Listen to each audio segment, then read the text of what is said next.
According to CIA data, World War III might have erupted as the Soviet Union prepared to deploy nuclear bombs in as little as 15 minutes after a territorial spat with China over disputed land.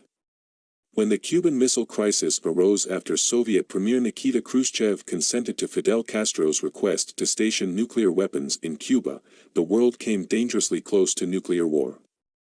However, 7 years later, a worrying development on a small island in the Ussuri River, on the boundary between Russia's Primorsky Krai and Heilongjiang province of China's People's Republic of China, PRC, may have changed the Cold War's face.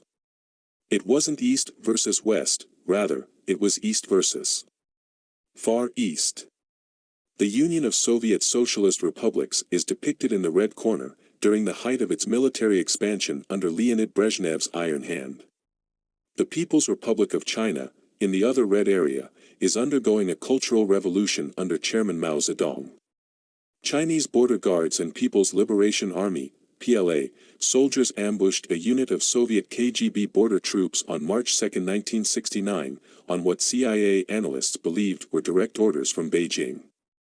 Around 300 PLA soldiers sprung from their foxholes and opened fire on the remaining Soviets. This bloodbath was the culmination of a years-long, pushing war, in which Soviet and Chinese soldiers patrolled the same disputed piece of ground. Despite the massive buildup of Red Army forces in the region, Mao gambled that the Soviets would either not retaliate or would do so on a minor scale. The Soviet strategic missile forces were put on high alert, according to CIA data, with nuclear warheads ready to be launched at locations 1,600 kilometers away in less than 15 minutes. They were not, however, dispatched. Mao was correct, the counterattack was limited, but coming from an opponent far more well-armed, it was nevertheless a humiliating setback. The KGB's elite border guards planted themselves on the island, mowing down a Chinese detachment with a rattle of automatic fire, resulting in several hundred Chinese casualties, according to CIA accounts. However, Mao eventually backed down, and diplomatic talks over the land resumed. Although their connection was restored, it was far from normal.